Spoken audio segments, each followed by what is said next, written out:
Golden Knights having great success so far this year. Does that put any pressure on you guys to succeed in this Who are the year? Golden Knights?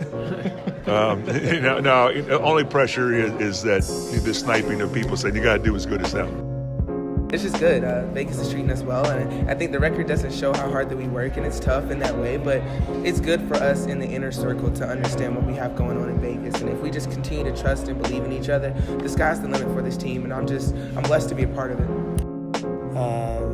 Our expectations maybe at the start of the season were a little unrealistic. Man, we're not even worrying about the playoffs right now. What we do is we take it week by week. We gotta worry about next week. You start looking ahead and you start looking over people, you might not even make it. So that being said, to me, Urban Meyer is one of the lowest pieces of garbage there is on this earth. You are tuned in to Straight Bet Sports, live on the Gorilla Cross Radio Network. That's right, man. Wednesday afternoon, Wednesday night, depending on where you're at, what part of the country you're tuning in. You are tuning in to Straight Bet Sports, live here on the Gorilla Cross Radio Network. I'm your host, Jose V. EMB up in the studio, Quan59, and our guy, Jay Madrazos, hanging out with you guys here on a lovely Wednesday afternoon. We've got a lot to talk about tonight. It's going to be a football-heavy show, man. College football, NFL football, lots to talk about here. Obviously, we got a lot more things going on in the world of sports, but it's going to be a heavy football show today. We got our guy, the Guru Joe, jumping in with us, and, of course, our guy, Lo, from Lo Sports Picks, good friend of ours on Twitter, some gambling guys. Talk some gambling Twitter. Talk about some competitions that we have going on with some college football gambling here. But before I get to that, my guy Ian was good, my man. I see you rocking the jersey today. Yes, Both of our yes, teams sir. did good last week, but it's good to As see you, my every man. week How for are me. you? How are you? Uncharted territory for you, but for me, it's normal now. So It is uncharted territory for me. It's becoming a little bit of a norm, but I don't want to get used to it yet. Okay, You know what I mean? Even Quan said they're showing that they're a decent team. You know, they're good, whatever. But you We're- already have your we're- tattoo artist picked out.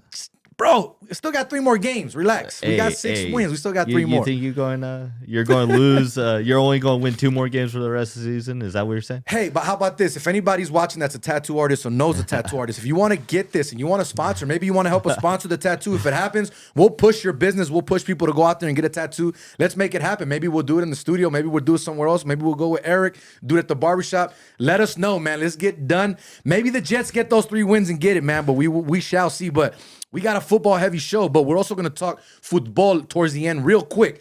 LAFC got that championship this past weekend. Has some ties to the LV Lights here in Las Vegas, but they have nothing to do with them. Steve Cherundolo winning his first MLS World Cup in his 2nd season as head coach at LAFC. So we got our guy, Jay Madrazos. Of course, he's going to talk about that with us here shortly in a little bit. And he's got his gear. I see you rocking the LAFC gear. So, definitely, look at that. It's okay. I'm okay with that. I'm not a Galaxy fan. I will root for LAFC all day. What happened?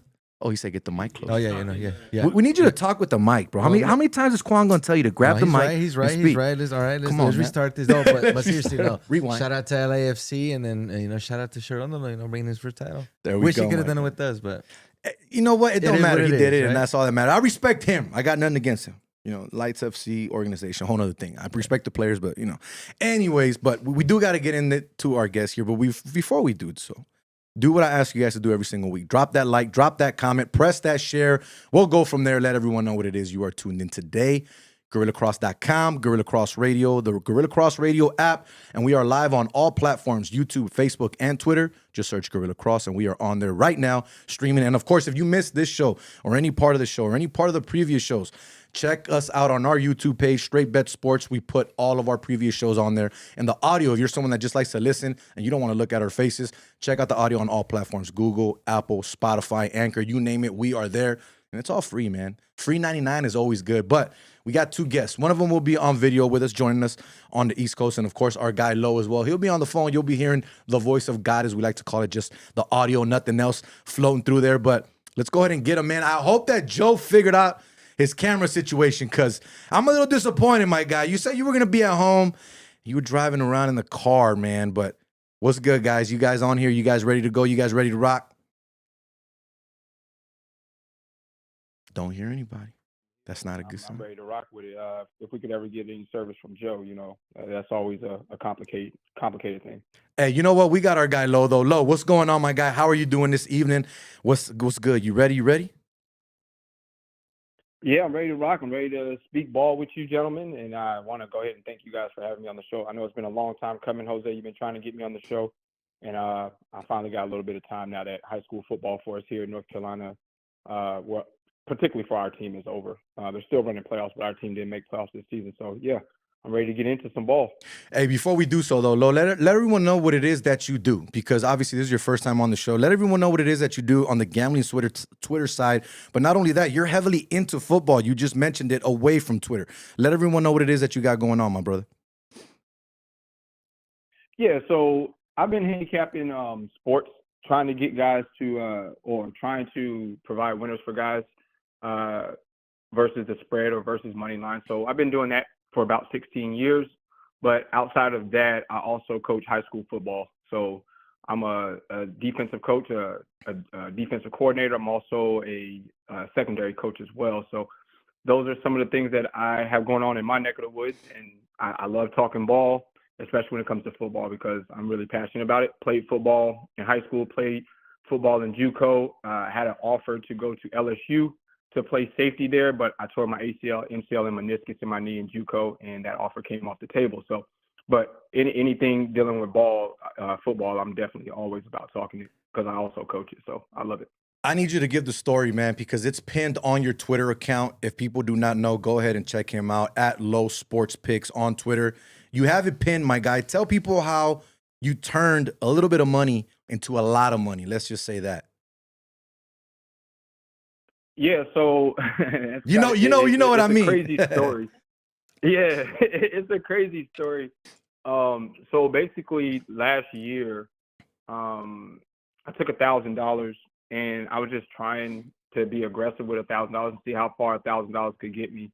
Well, I was real strategic in plays that I selected. I didn't select any spreads. I just simply stuck with money lines.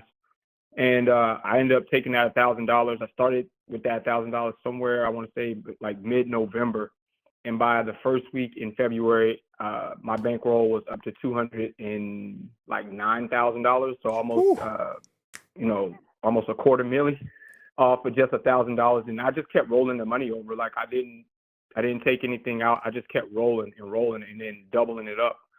Each time that I would win, I would just roll it back over again, keep rolling it. I rolled it for 4 months, and made over $200K. So yeah, that was a fun time for me for sure. And now I just kind of try to teach guys that same way, that you don't need to have a large amount of money. I took $1,000 and made $200K in 4 months. You just got to be really strategic and disciplined about it. So, but I mean that strategy is not for everybody, of course.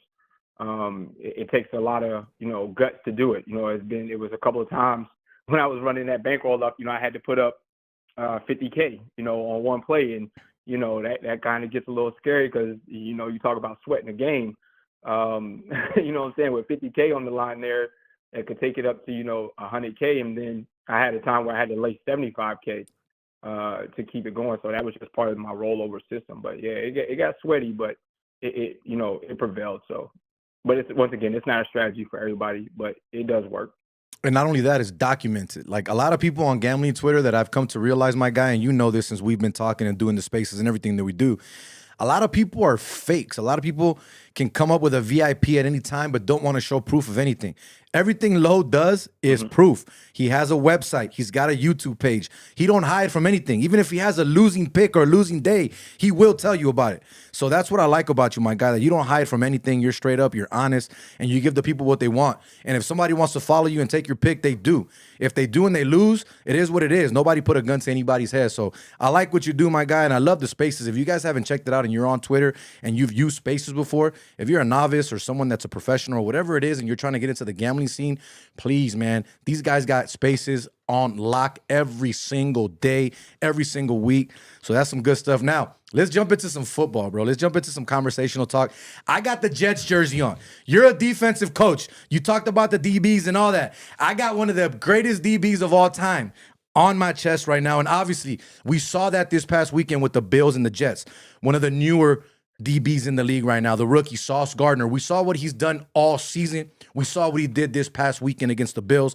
Obviously, wasn't on both receivers all the time, but he shut down Gabe Davis, which was one of the guys that has been hot this year for Buffalo, aside from Stephon Diggs. But anything that you saw, any takeaways from that game that you think maybe are the Bills still that team? Is it just the Jets got lucky? Or do you feel that the Jets are that team legitimately on defense? No, I wouldn't say that the Bills got lucky. The Jets are defensively sound, and you know they're coached by a defensive coach. You know, a coach that came from San Francisco as a defensive coordinator. So you couldn't expect anything less than for once he started getting his pieces in there, that the Jets were going to be good defensively.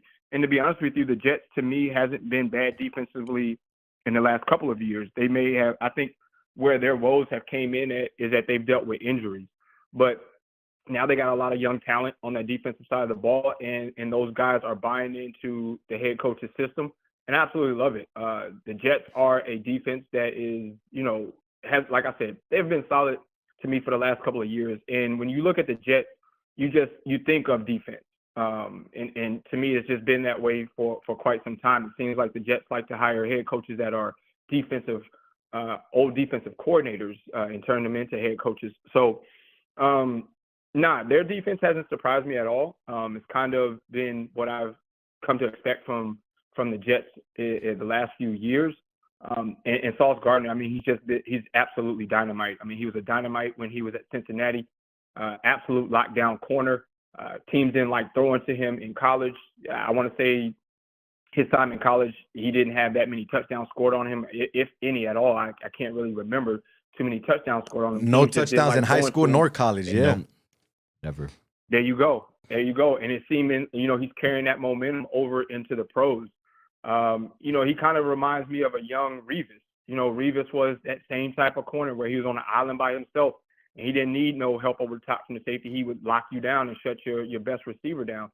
And I think that's what we're seeing here in Sauce Gardner, at a really, really young age. So the Jets did a great job at going to get Sauce Gardner. As soon as they drafted him, I knew that, the Jets were going to be extremely tough in the secondary. Plus, you guys went and got the safety from the Tampa Bay Buccaneers, which that's my squad, the Buccaneers. But you guys got our safety, and I was like, okay, yeah, this is getting outrageous. You know what I mean? So the Jets are doing what they do, and they play solid, sound defense. And they don't right now. All they need for Wilson to do is pretty much, not make mistakes and keep them in the game. As long as he's able to do that, then the Jets are going to be solid, and I like where they are this season. Now, I know people don't like us talking Jets or Eagles, but we're the fans. I'm going to talk about the Jets real quick, and especially Sauce. So I had retweeted this. This was by an analyst that came up with the list, but the receivers covered by Sauce and man coverage this year so far is Amari Cooper, Jamar Chase, T. Higgins, Deontay Johnson, George Pickens, Tyreek Hill, Jalen Waddle, Cortland Sutton, Jerry Jeudy, Stephon Diggs, and Gabe Davis. Jeez. The total amount of catches versus man coverage when Sauce is covering them, 4 for 28 yards. Jesus. 4 receptions for 28 yards. All of those receivers combined, 4 catches for 28 yards. Sauce. When Sauce is covering them. Sauce. There's a reason why they call him Sauce. But look, man, I know it's overreactions. Yeah, he's really him. No, I agree. He's really him, and it's good to see him, especially again. I'm a Jets fan. I was a big Rivas guy. I still have the jersey, never gonna get rid of it. So for me to see the Jets bring in someone like him, and for him to produce from day one, call me a homer. I think he's the best corner in the league right now. You know, even though he's a rookie, he's up there top 2. You know, if I'd say anything, he's top 3. top 5 right now. I'm good with that. But he's hot. He's up there and he's doing his thing now. When it comes to the overreactions with the Bills and all that, I know I give the Bills a hard time and I talk a lot of crap with my buddies and all that. But one thing I've noticed about Josh Allen, when he plays those defenses, and what I mean, a defense that can really get in his face, that can really cover these corners, he's a whole different guy. He's not the same player that we see throwing 300+ yards, 3-4 touchdowns. He is not that guy. I think it comes down to where Josh Allen loves throwing and how he loves throwing. So and it kind of goes to your point, when you get pressure and you're able to have corners that are able to stick with Gabe Davis and Stephon Diggs, he does have maybe a little bit more trouble getting into them because he likes going over the top. He likes usually with Diggs having 1 or 2 steps on his guy. So those tight throws where the DB is able to make the play, his placement, I would say, and that's where Josh Allen's next step of development needs to come, is where his placement in where he throws is, because he has a great arm. He's accurate, but usually that comes when there's like 1 or 2 steps from the wide receiver on the DB. Now, Lo, you also did talk about coaching because you're a coach here and you do things like that. Now, the next move that was made this past weekend, Jeff Saturday getting hired after Frank Reich gets fired. You know what I mean? Which was an interesting hire there. Now, even Irsay came out and said, "I'm happy he has no experience whatsoever." How are you happy that a guy has no experience? What you're basically telling me is that I don't expect anything from Jeff for the rest of the season. I just want him to babysit this team. What that translates is to I want a babysitter. I'm looking for someone that I want someone that's going to watch this and watch it burn for me, because to be honest, Jeff Saturday, I think this is kind of Irsay saying like, you're my buddy, I want to give you like a nod, couple extra bucks here. It doesn't hurt you if you're terrible at it. If you're great at it, who knows, maybe we can go from there. But this is the ultimate tank job by Irsay, and he's trying to dress it up as something else, but that's what it is. No, here's the thing. Before I get Lowe's thoughts on it, the one thing that I will say, this has Mike Mayock, Raiders written all over it, all over again. And what I mean by that, you're hiring a guy that was in the booth, that was in the studio, that yes, he played, but he hasn't done anything on the coaching side of it. Hasn't even been an assistant, a film guy, any of that, and you're hiring him. Granted. If he's serious, if he's serious about the hire, it's like tough. It's if tough. it's a legitimate hire for Irsay in Irsay's mind, then yes, they're in trouble.